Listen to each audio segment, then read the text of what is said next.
Enquanto o Rodrigo vai preparando ali a leitura, nós estamos estudando o livro Missionários da Luz, segunda obra de André Luiz. Estamos ainda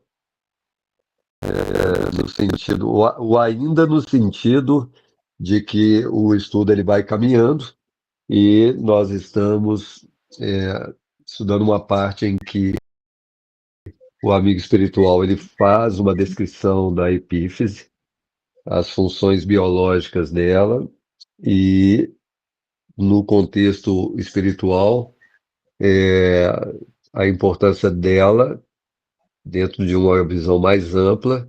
E aí ele cita que ela está sob o domínio da vontade. Então nós começamos a estudar paralelamente o livro Pensamento e Vida de Emmanuel, que ele tem um capítulo específico sobre a vontade. E a gente vai continuar a leitura mais ou menos de onde nós paramos para prosseguirmos aqui com os estudos. Se o Rodriguinho já tiver com ele aí em mãos, Já estou aqui com ele. Onde é que é a página? Rodrigo, eu acho que nós estamos indo para o final do capítulo, ok? Ele Ah, faz umas colocações, quando ele faz uma descrição que ele retoma a questão da memória, ou as etapas, né, da vontade, ele cita algumas. Você vai ter que achar mais ou menos aí. tá. Ele fala dessas etapas anteriormente, nós já desenvolvemos ela, e depois ele retoma elas sobre agora a ótica da vontade. É, tá falando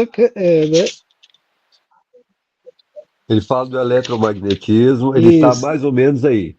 Você pode Tá. ler desse parágrafo para frente e a gente descobre onde nós paramos. E é até bom, porque quem não estiver acompanhando vai Deixa eu, poder eu, acompanhar. eu começar mais de trás um pouco aqui.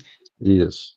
A vontade é a gerência esclarecida e vigilante, governando todos os setores da ação mental. Estão me ouvindo aí? Tô, pode falar. A divina providência concedeu-a por auréola luminosa à razão, depois da laboriosa e multimilenária viagem do ser pelas províncias obscuras do instinto. Para considerar-lhe a importância, basta lembrar que ela é o leme de todos os tipos de força incorporados ao nosso conhecimento.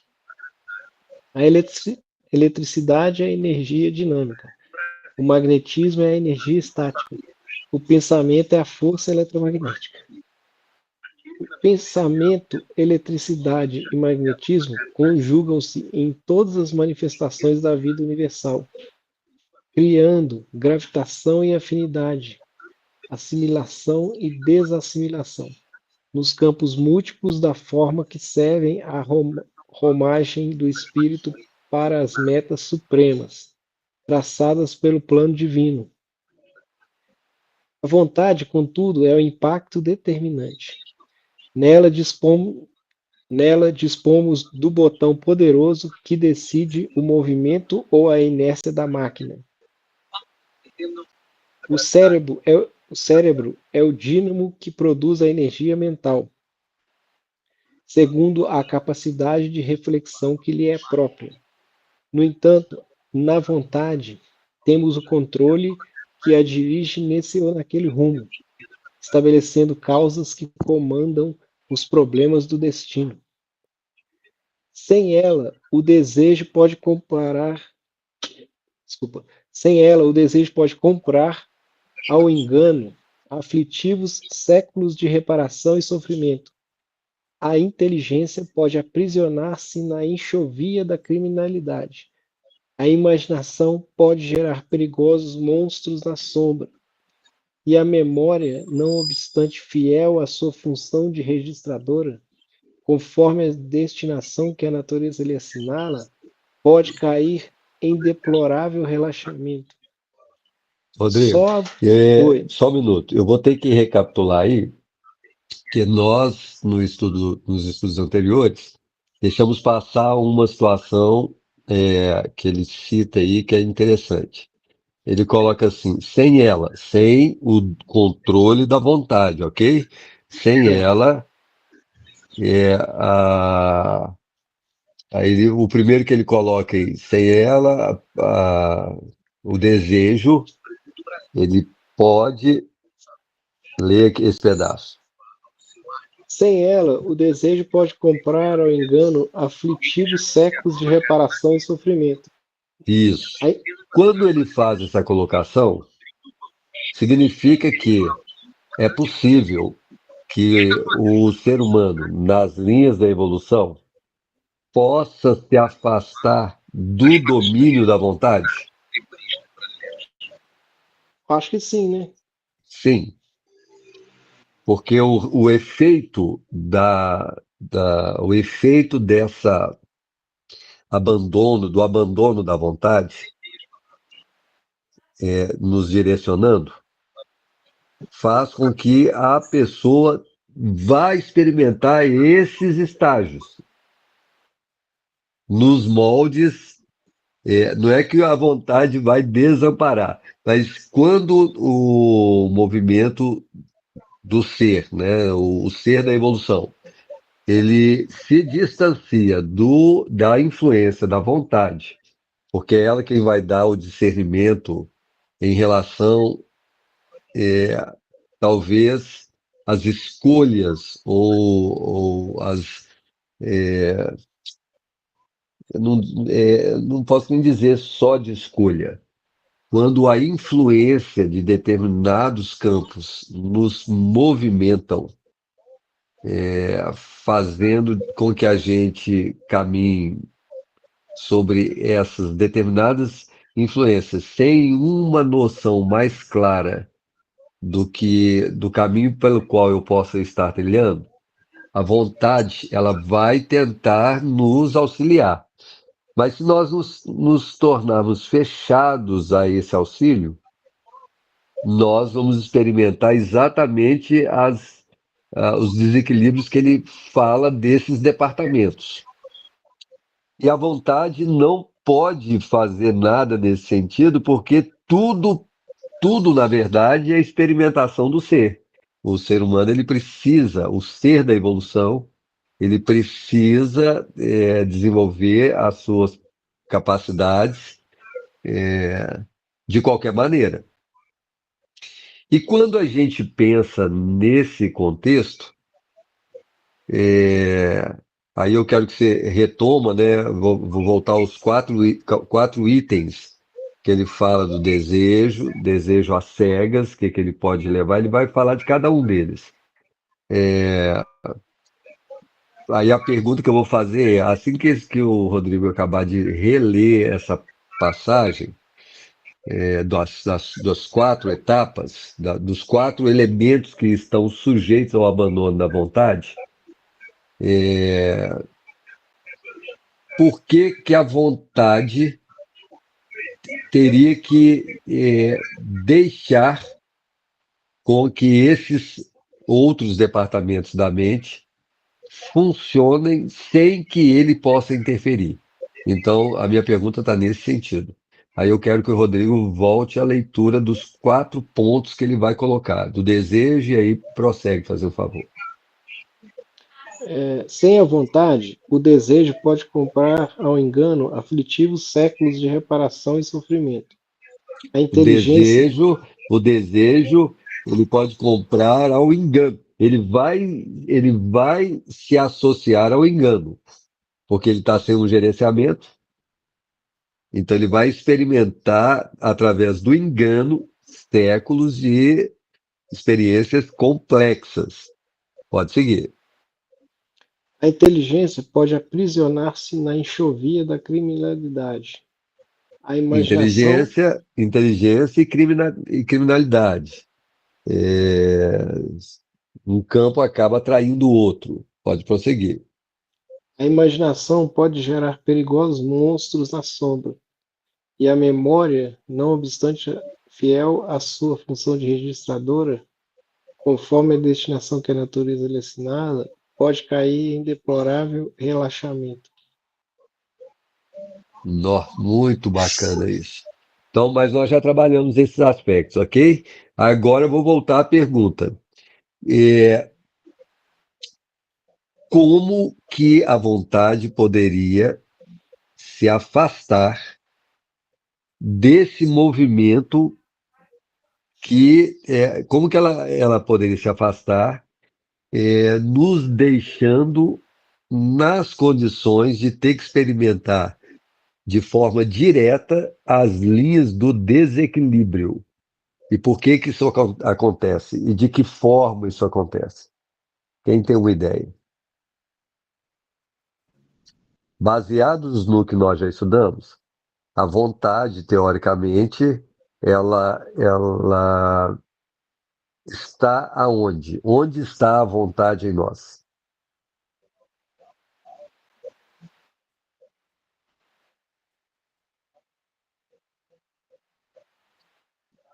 Onde que estaria a vontade, esse campo que nos gerencia de alguma forma no sentido de melhores escolhas?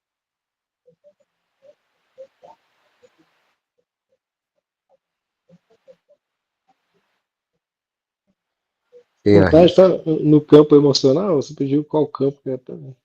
A vontade, ela está, eu não posso dizer que ela está no campo emocional, ok? Porque ela é muito mais do que, nesse contexto, ela é mais do que o campo emocional. Não é que ela não esteja regida por ele, mas tem outros fatores que nós ainda desconhecemos que se misturam a esse estado emocional. O que que seria, nesse contexto, a vontade?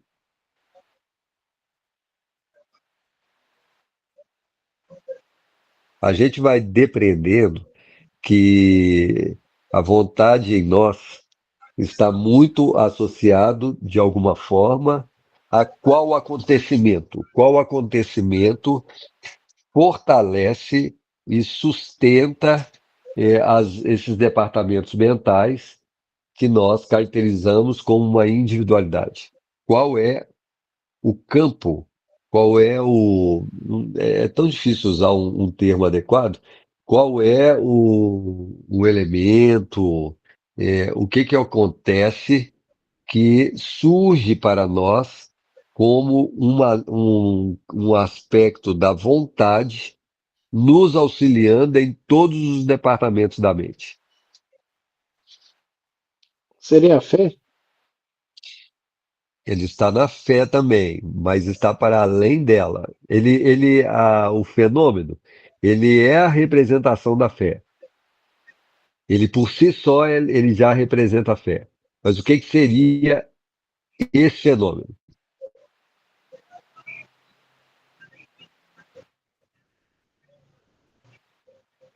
Podem arriscar, não tem problema a gente errar, nós estamos aprendendo. Eu vou dar uma ideia, ok? Para ficar claro. Quando a gente vai reencarnar, quando a gente vai reencarnar, e nos submetemos às condições das matrizes fisiológicas, físicas de alguém,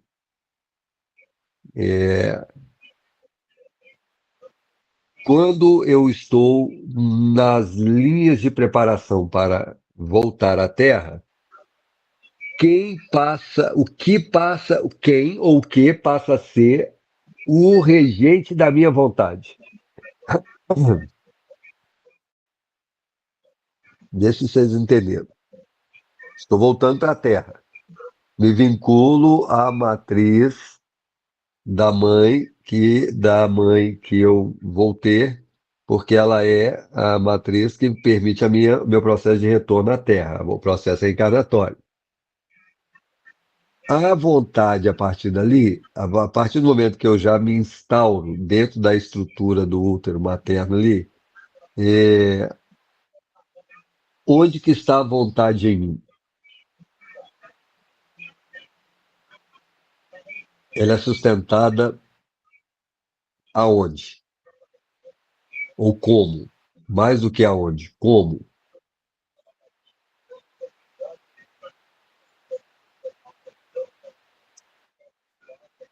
Eu não sei se a pergunta está clara.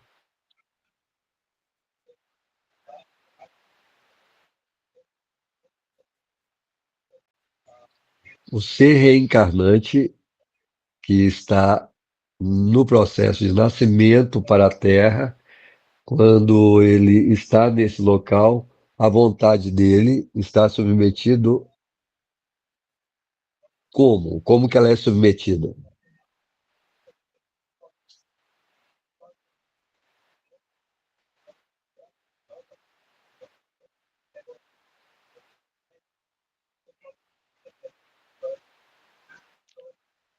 Mas ele não está no estado de inconsciência? Sim, ele está no estado de inconsciência, ok? Assim como nós, na consciência A atual, vontade dele não está permanecendo. em estado latente, não? Perceba, nós temos um nível de consciência e o bebê tem um nível de consciência. Ele tem um nível de consciência caracterizado nesse contexto do processo de reencarnação em um estado inconsciente. Se ele está em um estado inconsciente, a vontade sobre ele pertence a quem? A mãe? À mãe. Então, nesse contexto do nascimento, a mãe já é a vontade dele, porque ele está completamente, teoricamente, completamente inconsciente de si, em processos de desenvolvimento intrauterino ali, se desenvolvendo órgão a órgão, desenvolvendo o seu estado potencial, e quando ele nasce, a consciência dele, a vontade sobre ele agora está em quem? Depois de nascido.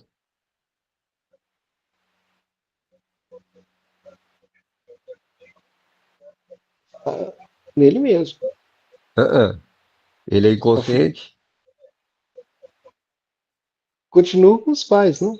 continua com os pais. Então a vontade ainda permanece em qual estrutura? Fora. Fora, externo a ele. Entende que a vontade dos pais é a vontade do bebê? Sim. E no nível de consciência que nós estamos, não tão diferente da criança que está no estado inconsciente, em que ela, como um ser da evolução, ela está inconsciente à vontade, mas ela é um estado potencial em desenvolvimento. Ela tem um estado ali de vivência incrível, que vem afetando ela de uma forma direta ou indireta. No ser que somos nós na evolução, então a vontade, ela estaria onde? Se no bebê ela já estava nos pais, a vontade em nós então estaria onde?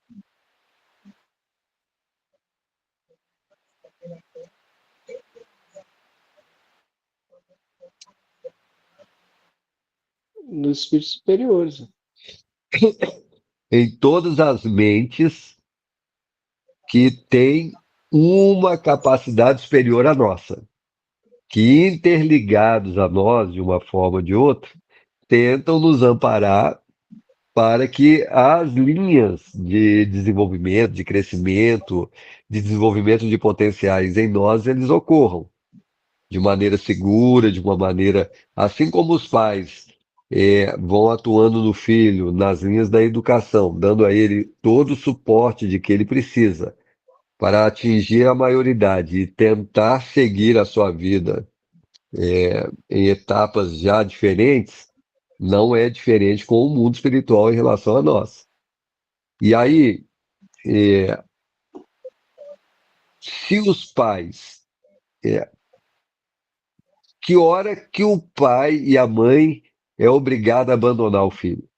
Não é que ele abandona, mas o processo de um certo abandono, que a gente muda o termo, e que não deixa de ser uma espécie de abandono, mas um abandono equilibrado, um abandono necessário, que acontece desde o animal primitivo, o leão, a, a, a fêmea, né, em relação aos filhotes.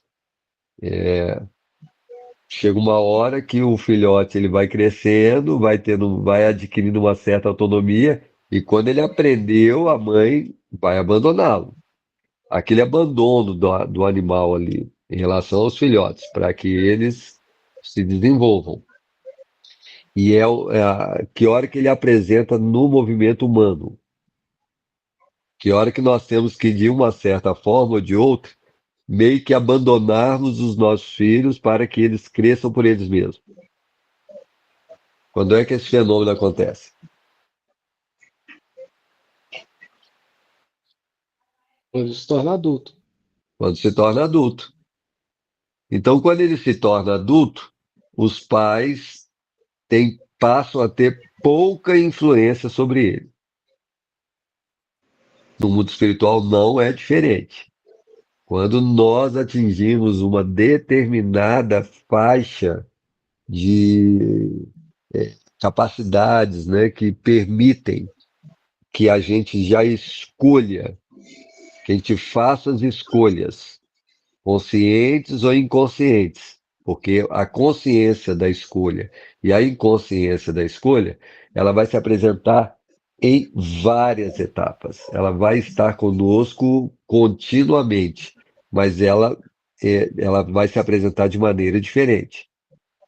Quando é que a ação espiritual tende a nos abandonar no sentido positivo da palavra para que a gente desenvolva? Na Terra, quando nós ficamos, quando nós adquirimos a maioridade. E em relação ao mundo espiritual?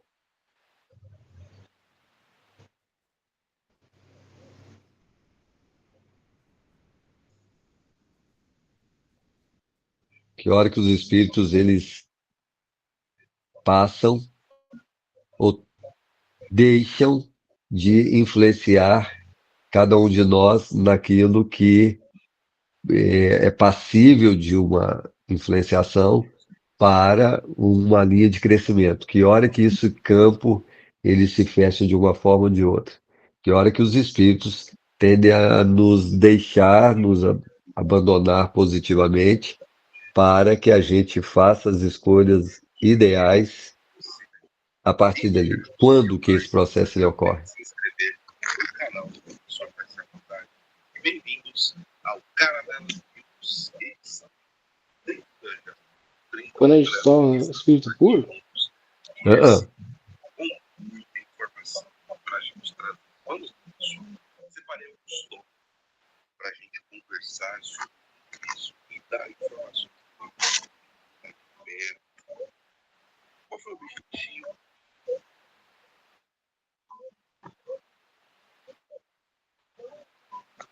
Estado das impressões, sejam eles de natureza emocional ou de natureza racional. Quando a ação ela tem uma predominância sobre os aspectos emocionais e a razão, nesse sentido, os espíritos não podem mais interferir, porque é uma questão de causas e efeitos. Quando eu tomo uma atitude e exercito a atitude, faço com que ela tenha de fato uma ação externa, interna, agora a colheita é obrigatória. A semeadura é livre. Semeadura é livre é porque nós temos livre-arbítrio. Eu posso escolher o que eu quiser. Mas depois da ação feita, obrigatoriamente eu tenho que colher. E quando essas ações elas já estão gerando os elementos de causa e efeito em decorrência da ação, os espíritos não podem interferir mais a partir daí, os espíritos superiores. os elementos que caracterizam a vontade em nós.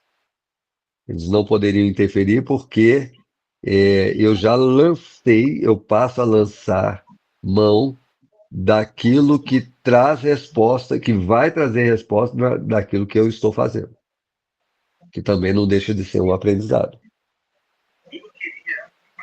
Ficou claro isso? Sim.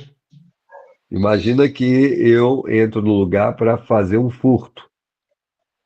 A ação espiritual superior, ela tenta me remover dessa condição sem tirar de mim o livre-arbítrio. Ela vai tentar me esclarecer sem interferir no livre-arbítrio. Se eu não der a abertura psíquica para as intervenções da vontade sobre o nosso império mental, e eu recuso esse auxílio, eu recuso esse tipo de orientação, eles, eles se afastam quando eu tomo a atitude. Então, eu entrei no local e estou roubando. A partir do momento que eu criei o comportamento, e aí já não é só o comportamento, a partir do momento que eu experiencio o comportamento, em que a ação, que é a somatória de uma série de situações, que envolve pensamentos, estados emocionais, estímulos,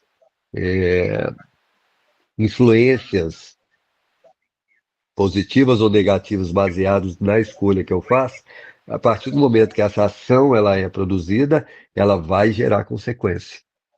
E porque ela vai gerar consequência, os espíritos de natureza superior, a partir dali, não tem como intervir mais. Ele tem que deixar o processo fluir. E quando ele deixa o processo fluir, porque as nossas ações elas concretizam as nossas atitudes, eles precisam se afastar. Porque se eles permanecessem como um nível de vontade, de uma consciência em torno de uma capacidade de culpa, de um sentimento de engano ou de um estado mental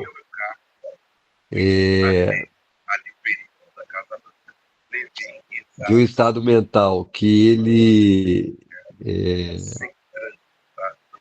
Peraí, gente, só um minuto. Deixa eu só tirar o som aqui.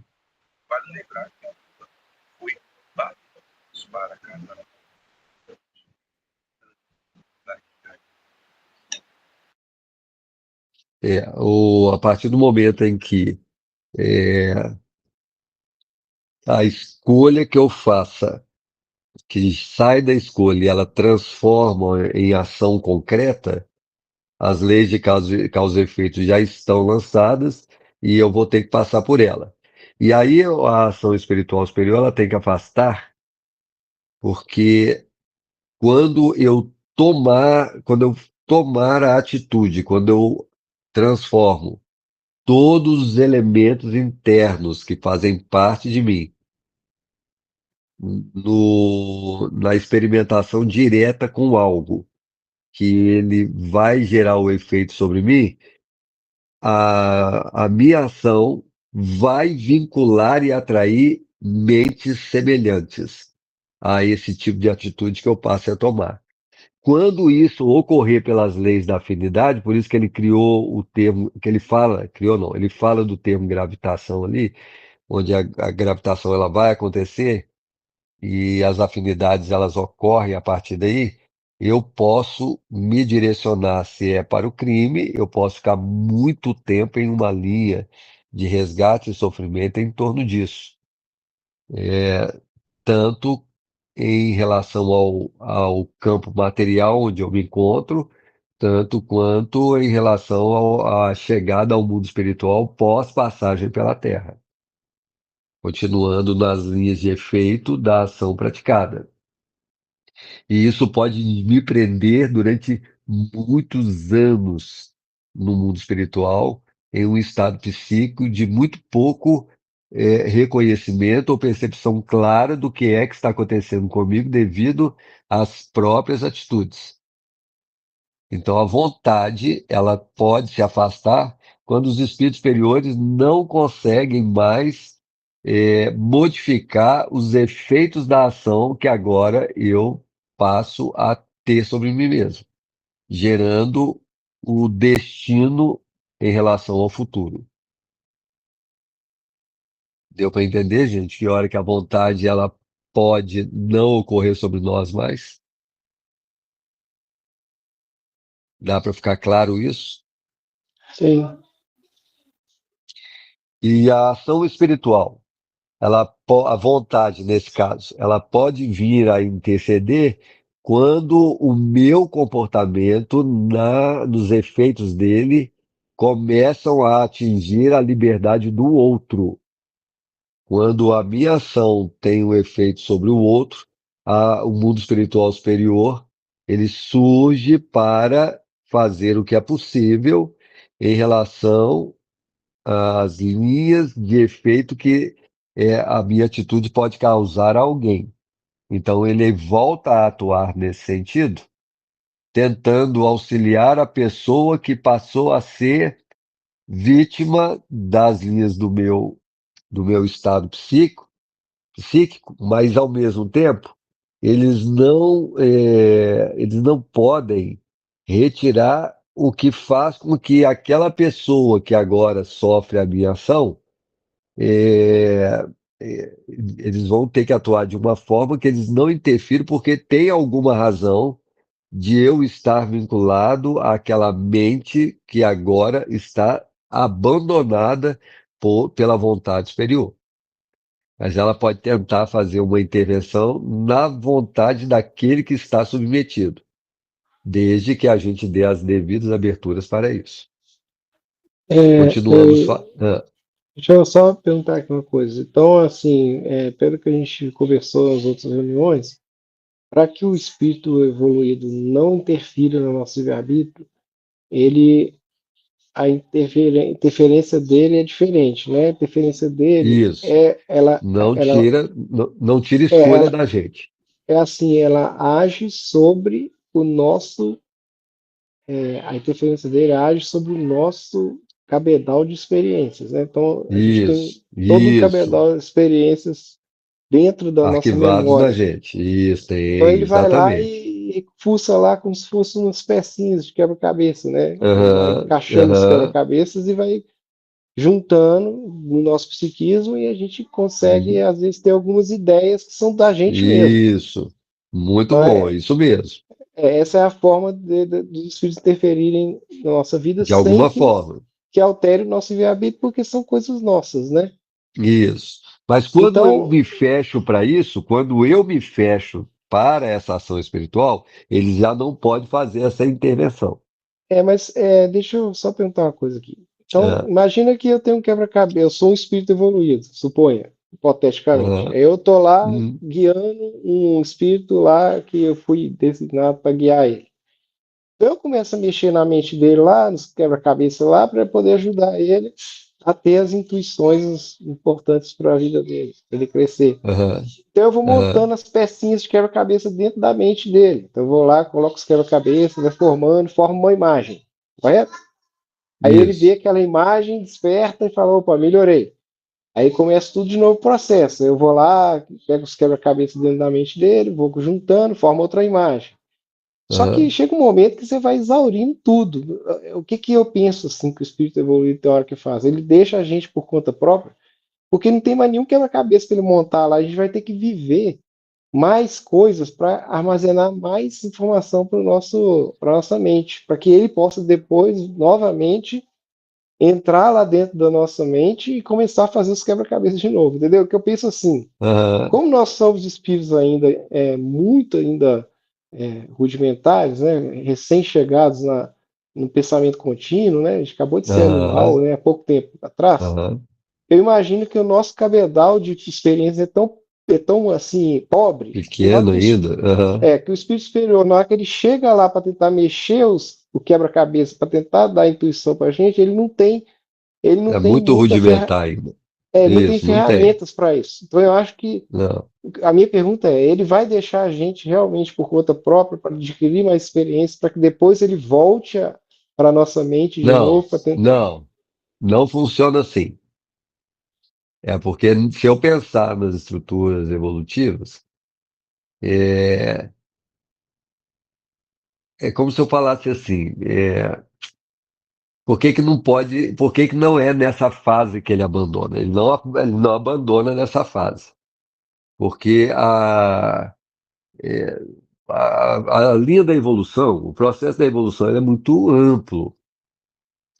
Ele é muito amplo. Então, por exemplo, imagina que, vou dar um exemplo aqui da Terra, né, que é muito comum na Terra. Você tenha um escritório, você tem um escritório que você contrata um gerente para direcionar pessoas que vão trabalhar ali diretamente com ele, cada um fazendo um papel, e esse gerente ele passa a ser responsável por esse grupo, e você é o cabeça da empresa que precisa direcionar a empresa para essa ou para aquela direção, desse conjunto que está trabalhando ali. Então você colocou um gerente, mundo espiritual também.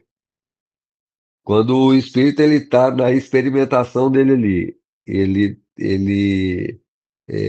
ainda não tem uma linha, né, igual você falou, um cabedal muito desenvolvido para determinadas áreas. Aí o amigo espiritual traz alguém numa condição um pouco melhor do que ele, para que essas intuições possam chegar a ele de forma que ele possa assimilar alguma coisa de diferente que esse ser que está numa condição melhor do que a dele vai tentar auxiliá-lo. Mas esse espírito não é um espírito superior, ele é um espírito que está numa condição evolutiva melhor do que aquele que está com as linhas ainda do processo de desenvolvimento muito rudimentar, muito limitado. Eles afastam, o afastamento ele vai ocorrer quando o ser da evolução se fecha para ele.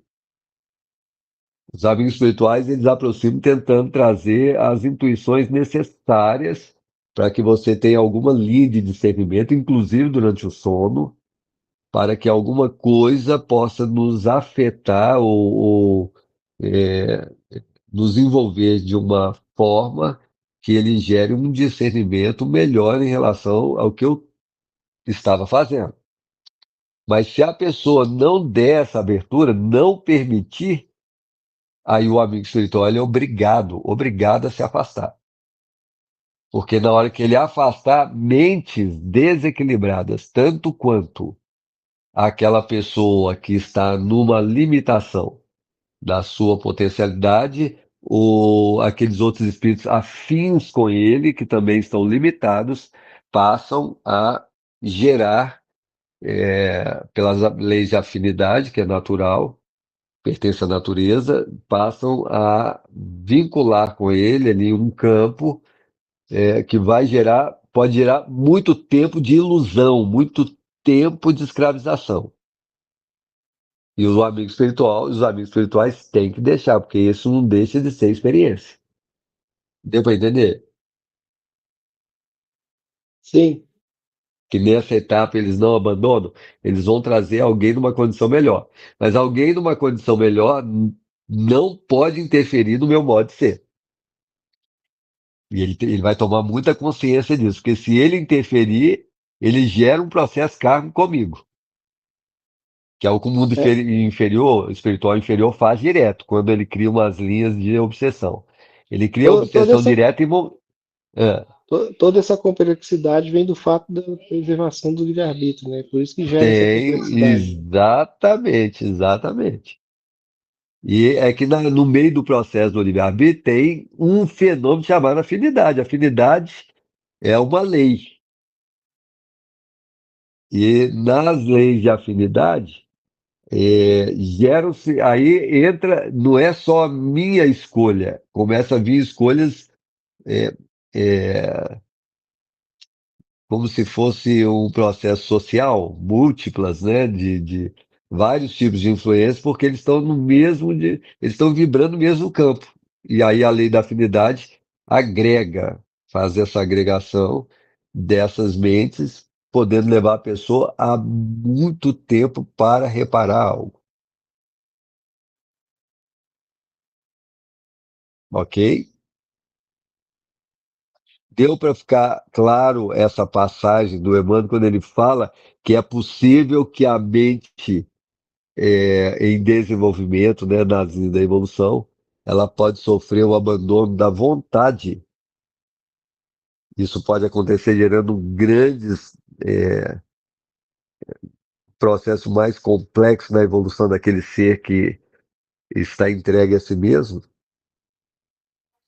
Sim, Então isso acontece demais, acontece bem, principalmente quando a gente ainda é muito bruto, muito primitivo, muito instintivo, quando a gente age muito pelos instintos. Ok, aí pode prosseguir, Rodriguinho. A partir dessa passagem que você está lendo, continua. Isso é porque nós não trabalhamos isso lá atrás, isso era só para rever esse aspecto que nós pulamos. a imaginação pode gerar perigosos monstros na sombra e a memória, não obstante, é fiel à sua função de registradora, conforme a destinação que a natureza lhe ensinara, pode cair em deplorável relaxamento. Isso. Será que esse relaxamento aqui ele está referindo a isso que eu estava falando? Não, porque o espírito superior a gente já viu que ele vai tipo caçando um tesouro lá dentro do nosso, na nossa mente para poder achar alguma peça lá para ajudar a gente, né? E Isso. esse relaxamento não seria como se estivesse enferrujando as peças lá dentro, não, do nosso pensamento? Tipo assim, É, a gente tem a nossa mente, né? E o espírito aham, evoluído está lá mexendo nela, né? Porque ele vai estar, vai manipular lá as coisas dentro dela para ajudar a gente. Se ele para de manipular, essas coisas vão ficando enferrujadas, né? Como se elas ficassem adormecidas ali em estado latente. E quer dizer isso? Assim, por exemplo, eu entendi mais ou menos isso. Tipo assim, o espírito evoluído, ele para de mexer ali na nossa mente, porque a gente não está deixando, né? E aí aquilo que ele traria de bom ali, ao mexer ali na nossa mente, aquilo que ele traria de bom para a gente, ele para de fazer. Então aquilo ali vai ficando tipo como se fosse um enferrujado, assim, entendeu? certo. É que, na verdade, o elemento capaz de inibir a ação do mundo espiritual superior seria quando nós estamos sobre o domínio do prazer. Quando a linha do desequilíbrio está na linha do prazer, então nessa hora em que eu estou completamente entregue às minhas escolhas, porque eu já estou fazendo, ela gera o comportamento e a ação ela está sustentada no prazer que eu sinto em relação àquilo, então é a hora que eles não podem fazer quase nada. Eles têm que É, deixar. mas esse relaxamento da memória, que eu tô querendo dizer, é mais nesse sentido, né? É porque, É, apesar de registrado, a memória registrou, certo? E certo. nós criamos as linhas de repetição contínua. Repetição contínua, repetição contínua significa que eu estou entrando numa linha de relaxamento dos órgãos responsáveis por esse campo, Ah, entendi. ok? E aí, só quando os efeitos dos abusos, sejam eles de que área for, começarem a, quando quando o efeito negativo do prazer que eu tenho, porque todo prazer excessivo vira desprazer. Se você come uma lata de doce de leite, por exemplo, no início você vai achar aquilo o melhor alimento do mundo. Com o passar do tempo, à medida que você vai usando, daqui a pouco esse doce de leite vai trazer um estado maluco dentro de nós, da qual você vai olhar para ele e vai passar mal só de olhar. Ele virou uma onda de desprazer. Nessa hora do desprazer, é muito provável que venha algum tipo de auxílio que não é dos espíritos superiores, mas aqueles que estão numa condição um pouco melhor do que a nossa, tentando nos amparar e direcionar para algo diferente. Que não seja mais da linha do prazer, mas daquilo que é a coisa mais correta, mais adequada. certo. Ok? E dentro desse campo existe ainda um fator chamado expiação. É que quando eu entro nas faixas expiatórias, aí, meu amigo, só misericórdia mesmo. Isso, quer que eu continue Aí aqui? pode continuar. Só a vontade é suficientemente forte para sustentar a harmonia do espírito. Em verdade, ela não Pode parar aí, consegue pode parar aí. Só a vontade é suficientemente forte para. sustentar a Continua. harmonia do espírito. Para que haja harmonia, você não pode perder a sintonia com a vontade.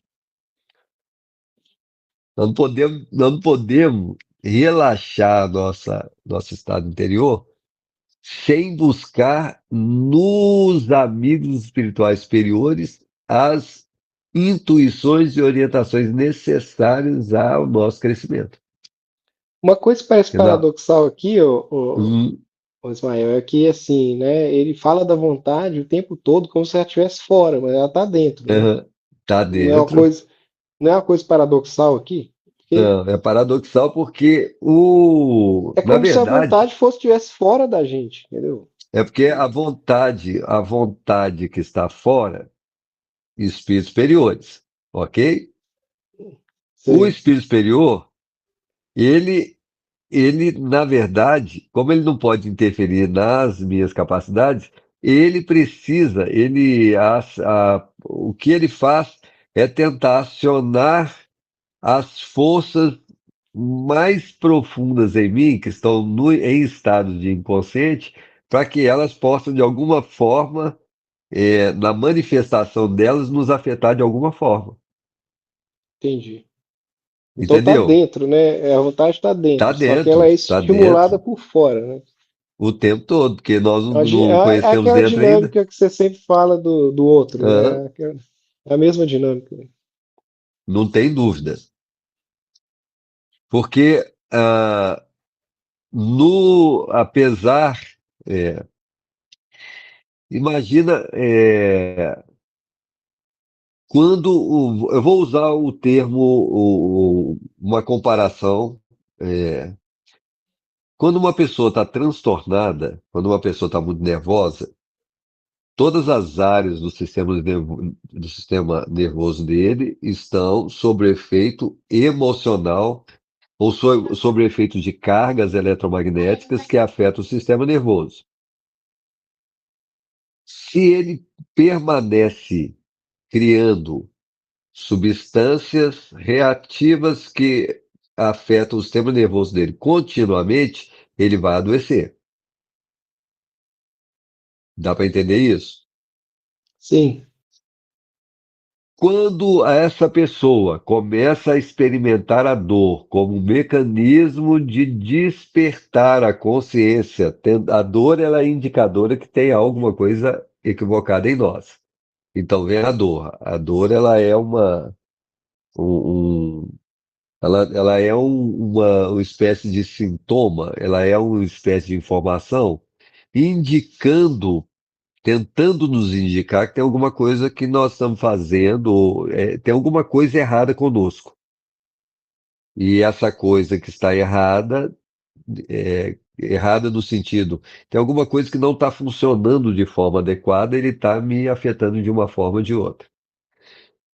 Muitas vezes o espírito, para mostrar a essa pessoa que existem outras realidades fora dessa que eu estou vivendo, eles podem gerar uma proximidade em relação a nós, a ponto de que a presença deles nos afetem fisicamente.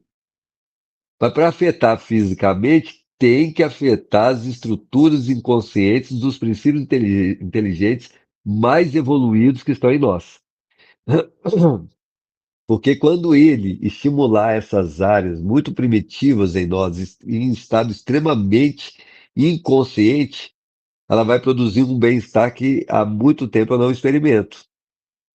Então pode ser que sobre a influência de mentes superiores, o meu corpo se alivia, o meu corpo ele entra num estado de harmonia que eu começo a perceber tudo de forma mais clara.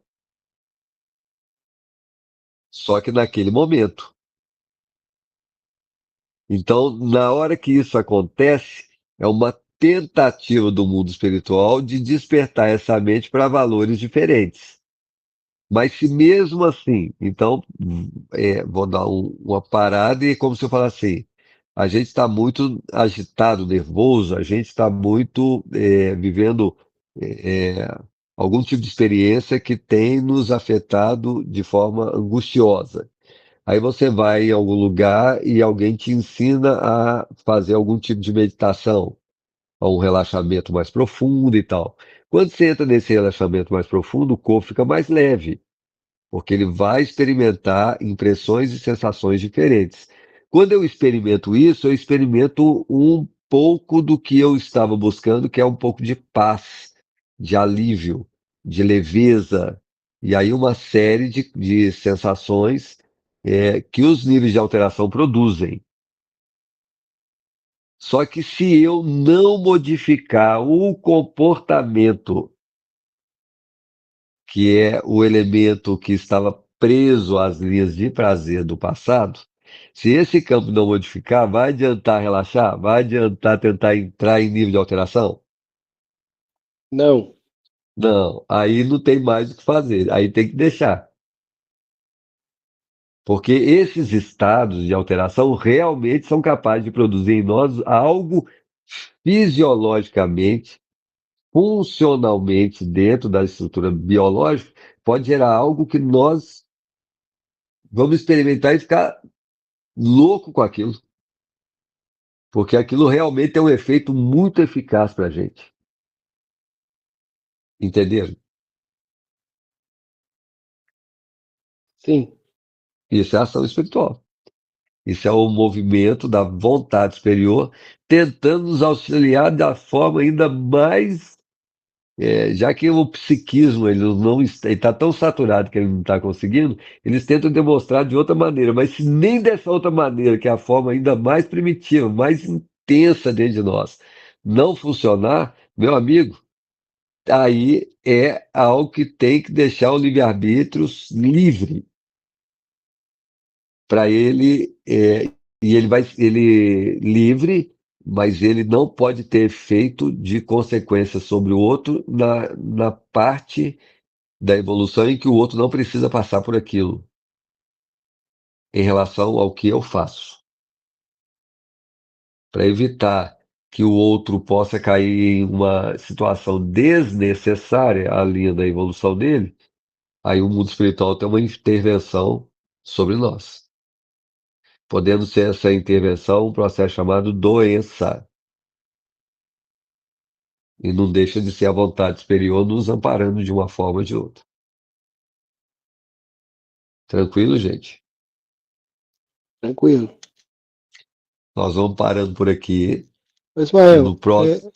eu posso só te pedir para eu ler o último parágrafo, que ele é bem Pode. complexo, mas é só para você guardar aí na sua cabeça, pra você ir Isso. pensando, na próxima reunião você discute com a gente. Mas olha Ok. como é que esse Vamos lá. parágrafo é complexo. Não precisa falar nada sobre ele, não. A gente já Certo. encerra aqui depois, tá? Certo. Ok. Então, em verdade, a vontade não consegue impedir a reflexão mental quando se trate da conexão entre os semelhantes, porque a sintonia constitui lei inderrogável, mas pode impor o jogo da disciplina sobre os elementos que administra, de modo a mantê-los coesos na corrente do bem. Muito bom. Esse Muito bom. parágrafo realmente. Então vamos para ele. Então, Próximo no encontro que encontro. vem, você vai pensando, refletindo sobre isso aí você É, explica melhor esse negócio aí. maravilha. Entramos aí, ok? Gente, um Beleza. abraço para todos. Um Nos abraço. encontramos em breve e sexta-feira, se Deus quiser. Tá bom, um abraço. Obrigado, Um Ismael. abração. Obrigada, Obrigado a Ismael. todos. Boa Valeu. noite. Eu que agradeço. Obrigado.